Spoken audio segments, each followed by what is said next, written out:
again, kumusta at magandang araw.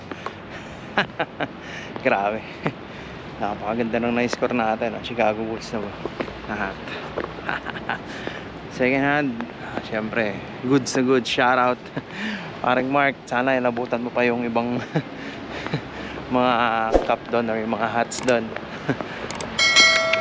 Yun, at magandang araw sa inyo. Kung nakikita nyo naman, Diyos ko po, ayan, nakikita nyo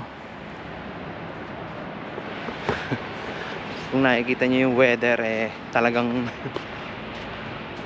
ayos lang, pero budol. Budol. So, ngayon pa lang, comment down below kung nasan kayo sa Finland at na-experience nyo na naman yung winter. Winter na naman dito sa Finland. Wala nang spring. Pagkatapos ng winter, summer na agad. Grabe, napakaganda lang boat. Yan, may mga boat dyan. Ganda. So yun, kung nakikita nyo nga, medyo hindi maganda yung sitwasyon. Hindi naman sa hindi maganda, pero actually dapat na expected pa-spring na. Pa-spring na talaga dapat ngayon. So, pero unfortunately, yun. Nag-i-snow ilang araw na. Tapos nung nakarang araw, nagbike ako tapos yun, nag-snow pa din nung nakarang araw. Ayan, bali nagbabike ako nyan. At yun nga, at nagbabike ako ng isang araw. Grabe, talagang sobrang unexpected yung nangyari. Nakita nyo naman yung paligid. Ang date na ngayon is April 23. So talagang maulan ng snow. Nag-i-snow pa din. Dapat talaga halos karamihan ng mga tao sa labas nag-iinom na ng mga ganitong oras. Pero wala talaga nag-i-snow. Pero yun, may araw, masakit sa mata. Masakit sa mata yung araw kasi tapos pag nagre-reflect yung araw dun sa snow, sobrang liwanag niya. Kalimutan ko yung shades natin. Tonto ako sa nabili kong cup kasi mura.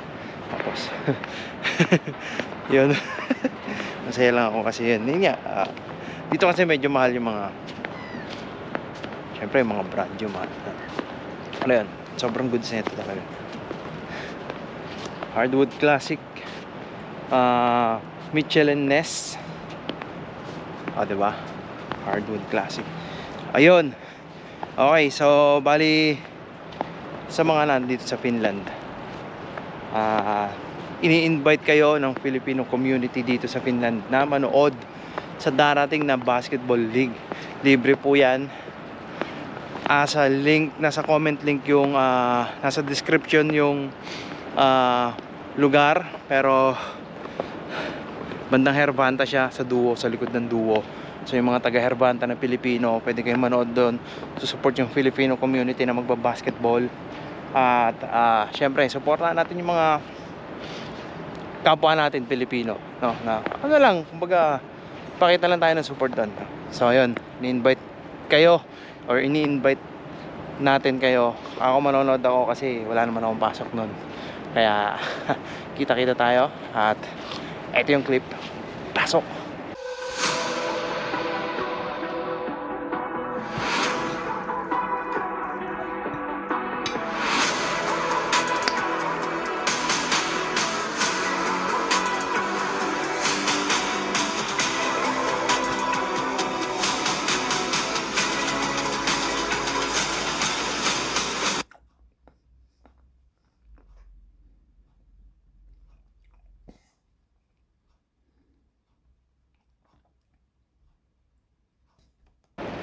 Grabe. Talagang expected talaga halos karamihan, lalo na yung medyo mag-iisang taon pa lang or mga isang taon pa lang ine-expect nila mag-i-spring na talaga totally, pero hindi nangyari. Hindi nangyari yung ating inaasahan. Actually ako ine-expect ko din na mag-i-spring na din, lalo ngayon magme-May na kasi last year nung nag-Vapo, malapit na yung Vapo, no? Lulubog na naman yung mga estudyante doon sa lake. Sana abutan natin. Yun, nung nag-Vapo, Hindi naman ganito yung panahon. Nag-uulan-ulan lang pero hindi ganito ng snow. Nag-uulan lang ng tubig. Pero hindi naman siya ganong malamig kasi wala nga akong gloves pero medyo malamig. Hindi malamig na malamig, sakto lang. Yun nga, ini-invite ko din kayo o ini-invite kayo ng mga Filipino community dito sa Tampere, or kung malapit kayo sa Tampere area, pwede kayong manood at pumunta para support yung mga kababayan natin na magba-basketball. So syempre isa yun sa mga libangan natin. Yun, napapansin nyo wala si Mrs. Nasa school siya, pumasok siya, at nagsisimula na siya ng schooling niya sa integration program or dun sa Finnish language course niya dito sa Finland. Grabe, medyo mahirap siya pero yun, thankful pa rin kasi at least kahit paano medyo nakakasunod si Mrs. no? Hindi naman siya sobrang galing pero medyo nakakasunod siya ng konti.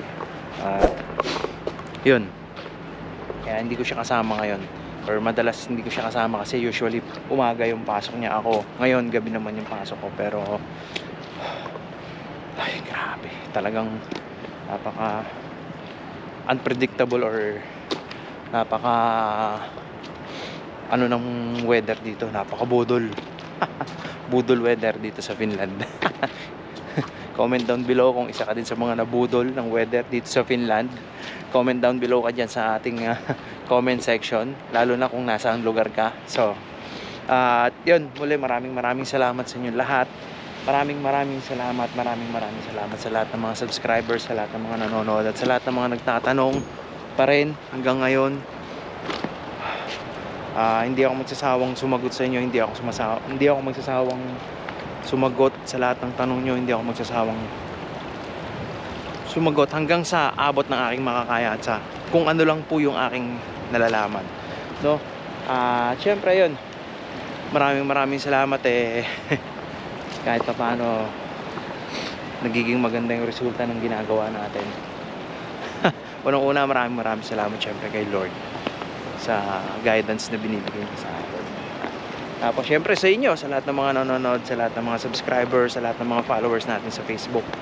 Pwede kayong mag-comment, mag-PM, mag-chat sa akin dun sa Facebook account, sa Facebook page natin. Comment lang kayo. At yun, grabe, talagang nakita nyo yung panahon, nakita nyo yung paligid.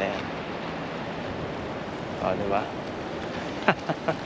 So big shoutout sa inyo lahat dyan, sa lahat ng mga subscribers natin, at maraming salamat sa inyo. At gaya nga ng lagi kong sinasabi, lagi niyong tatandaan, lagi lang natin piliin maging masaya nang walang tinatapakang tao. Tito Dij TV.